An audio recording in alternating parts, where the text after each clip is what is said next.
Should we do watch this third way thing or no? I like Newsom. Oh, Newsom. okay, yeah. You heard it here. Matt likes Newsom. What? He's not afraid to have conversations. Well, what is this guy? I can't understand like what this guy's strategy is. Welcome back, folks, and buckle up. We're diving headfirst into the political circus, and today's main act features none other than California's Governor Gavin Newsom, getting a rhetorical smackdown from Ben Shapiro. This isn't just about a debate. It's about exposing the sheer political theater that passes for leadership nowadays. Newsom, the man who wants to be seen as the progressive champion, is out there trying to walk a tightrope between his far left base and, well, the reality of all of us. And let us tell you, that rope is looking mighty fray.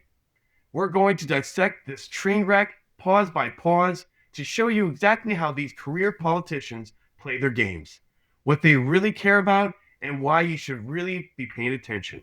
Get ready to have your eyes opened, because the truth, as always, is stranger and more infuriating than fiction. Let's roll the tape. He's trying to show maybe that he's like brave enough to go on these shows. But Is he brave enough to come on ours? to be fair, we were pitched him many times over the past couple of years, and I was just not interested in promoting him at that time. Not so much in the past year, but back in the day.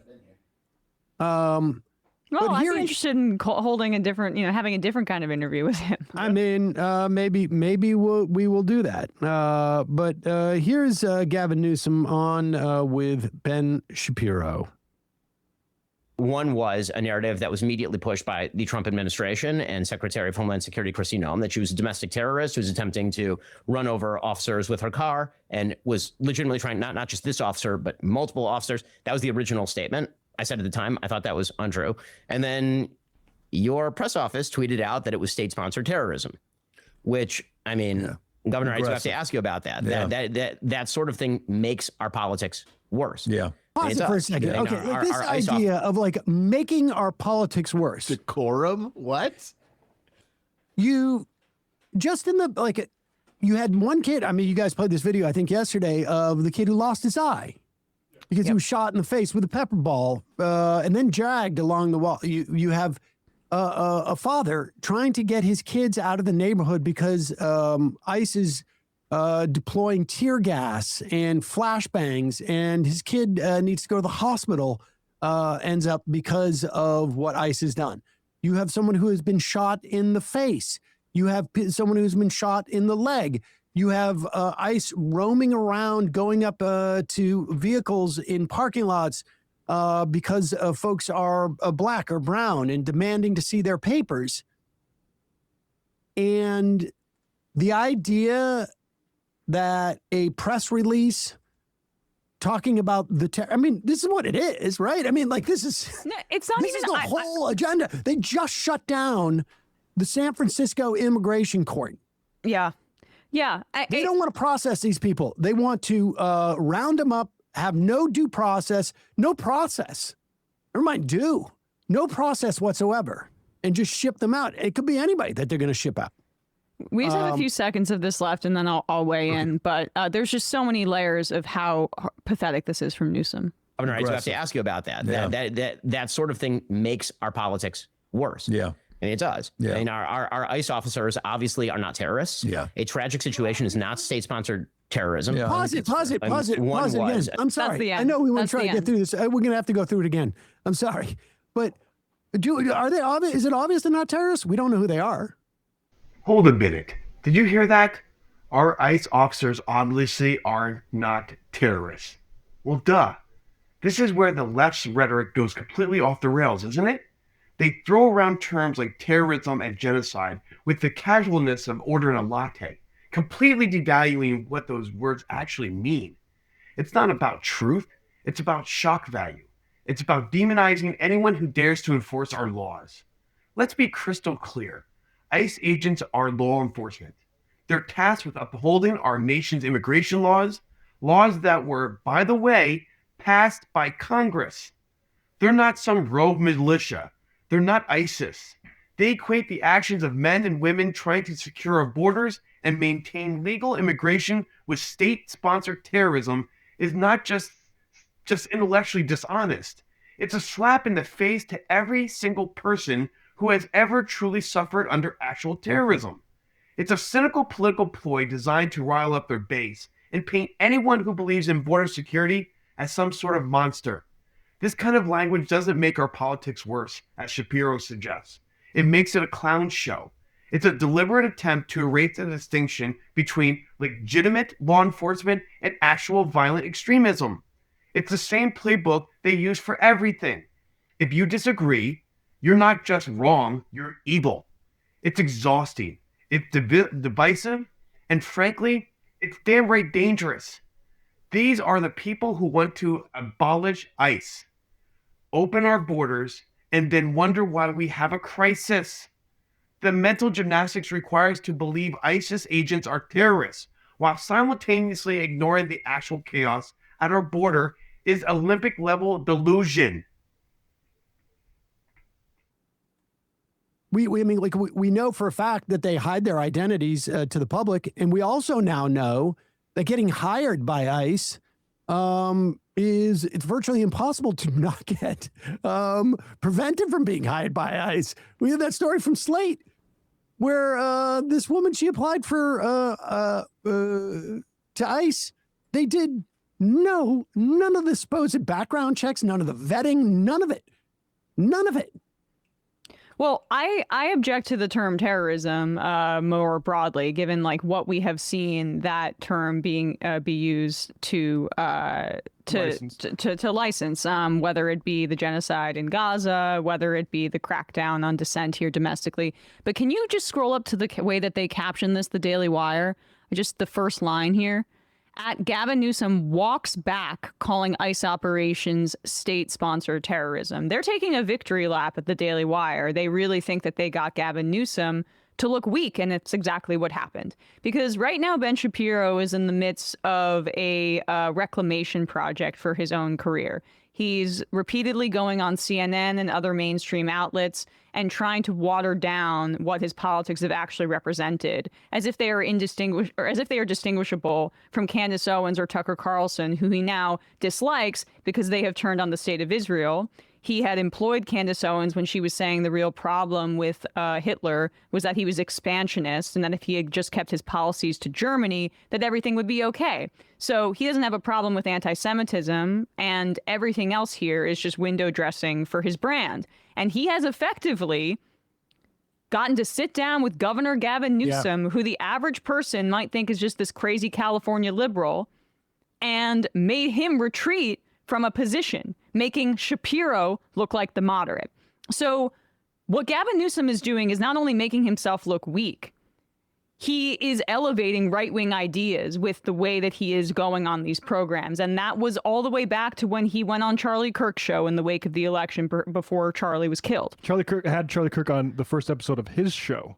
Yep. Yes. And so like I don't know exactly what Gavin Newsom thinks he's doing here, but he's not doing anything to benefit him, as we see the public opinion within the Democratic Party shift to eventually the majority opinion is going to be about abolishing this agency. All he is doing is giving credence to right-wing ideas, and this benefits the right way more than it benefits Newsom, because we're seeing the numbers. Newsom's position on this is to the right of probably half of independents, in addition to his own base. And does he think that, like, I just wonder what the theory is that this is. It's a consultant-driven theory. It's the exact same people that were talking to Kamala Harris. The Fetterman bros are already saying, Adam Gentleson, the other guy who was the policy director, I forget his name, they are all saying, this is swinging unpopular now, but let's not get ahead of ourselves. He's listening to them. Like, it's clear as day. Right. He's listening, but it's motivated reasoning from a bunch of wealthy consultants that don't want there to be any shift in our politics. And these are the people that guys like Gavin Newsom listen to. This clip is so indicative that he's not connected to the people. And this is being driven by by focus testing and what wealthy people think is the center of the country. I mean, and let's just address the actual, like, whether it's terrorism or not. It's political performance of the state's monopoly on violence, what ICE is doing, and it's for political reasons. It is not for public safety. If Gavin Newsom wants to suggest that this is for public safety, he can come on this show and do it, because that's a fucking joke. We've had enough of these guys since Renee Good was shot in the face 3 times by a guy who argued with his family about the Proud Boys and white nationalism, that other guys have said, you didn't learn a lesson from that? Like, it is terrorism. That's definitionally, right? I mean, learn from the violence, change your politics, change what you're doing here. I mean, that's, it's definitionally.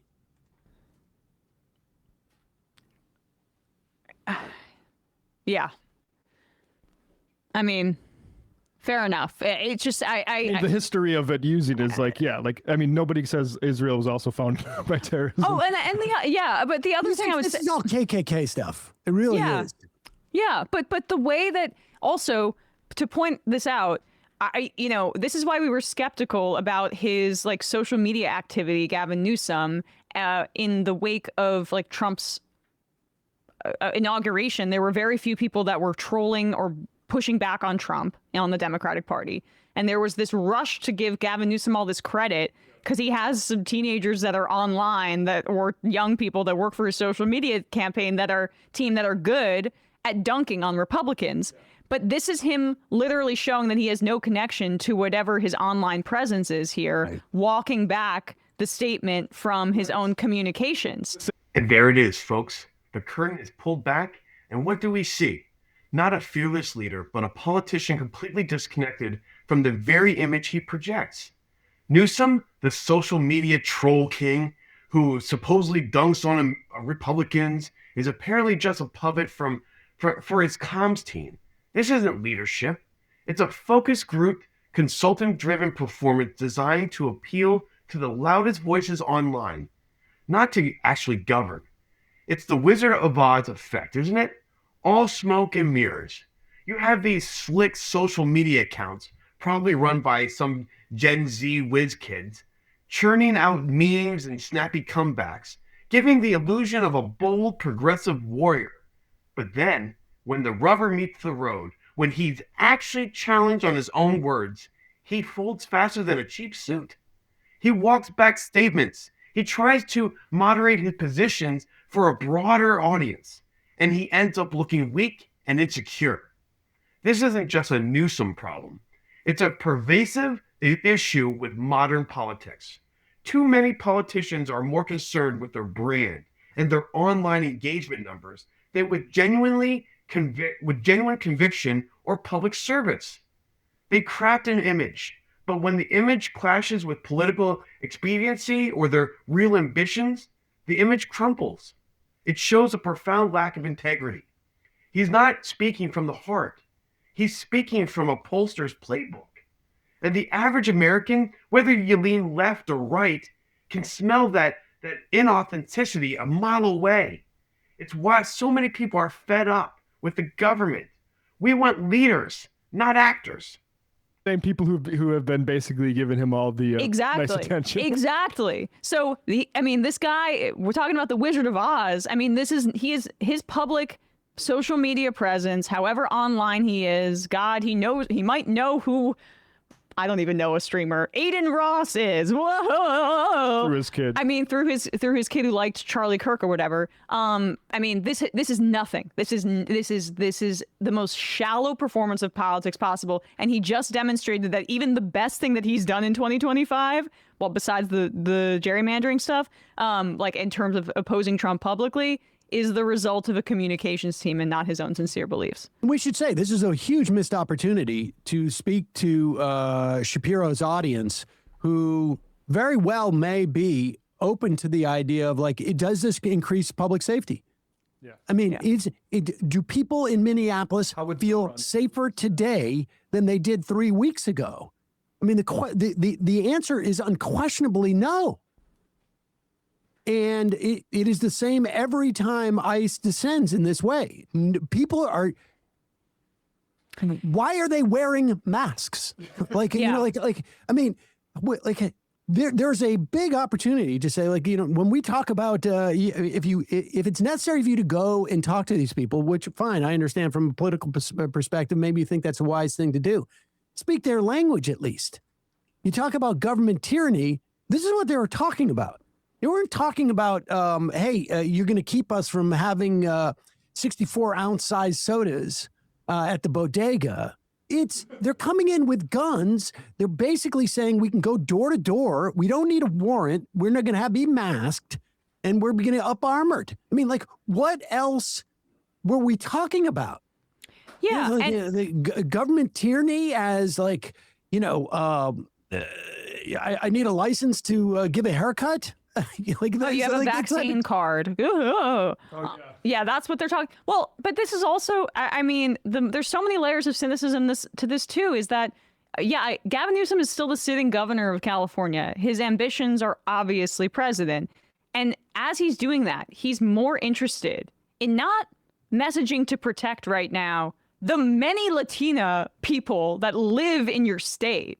It's to go on and capitulate to the right about how ICE, who's brutalizing people, including a 21-year-old kid who's your constituent, who was just blinded permanently by ICE, and to say they're not terrorists, they're actually not that bad, because my ambition is president. He has no concept of public service or connection to what he wants to do to the people of California. Truthfully, he's one of the most hollow politicians on the scene right now. Bingo. One of the most hollow politicians. You couldn't have said it better yourself. This is the tragic reality of so many career politicians, especially those with their eyes on the White House. Their ambition isn't to serve the people. It's to climb the greasy pole of power, no matter how or who they have to betray, or what or when their principles have to be thrown aside to get what they want. Newsom's comments on the ICE terrorism isn't about some sudden epiphany or change of heart. It's a calculated move. He's trying to soften his image to appear more moderate to the national audience, even if it means throwing his own progressive base to the side and throw them under the bus and disavow the very rhetoric his team pushed. He's willing to sacrifice the trust of his constituents, the very people he's supposed to be representing in California, all for the sake of a presidential primary that's still many years away. This isn't public service. It's self-service. It's the ultimate betrayal of the electorate. When a politician is more concerned with their poll numbers in Iowa than the actual suffering of people in their own state, you know you've got a problem. It's a classic case of tell them what they want to hear now so you can get what you want later on. But what happens when they actually get to that big chair? Do you think they suddenly rediscover their moral compass? Not a chance. They become even more beholden to the consultants, the donors, and the political machine that got them there. It's a revolving door of it's not authentic. It's inauthentic completely. And Newsom is just another spin on the merry-go-round. He's just another name. The number is 646-257-3920, 646-257-3920. 646-257-3920 is the phone number. I can't promise we're going to get to many calls, but we may get to some. Oh, I also just, since California came up, slight correction. I think I called Scott Wiener Nancy Pelosi's handpicked candidate the other day. I don't think that's true. I think he's the establishment pick, and I think he entered the race before Pelosi even dropped out. So I just want to I don't know if anyone will see this, but I got something a little bit wrong the other day, and I'd like to correct that. Is that all right? Yeah, that's fine. All right. Oh, funeral. We don't need to make a big deal about it. Okay, well, it was eating me up.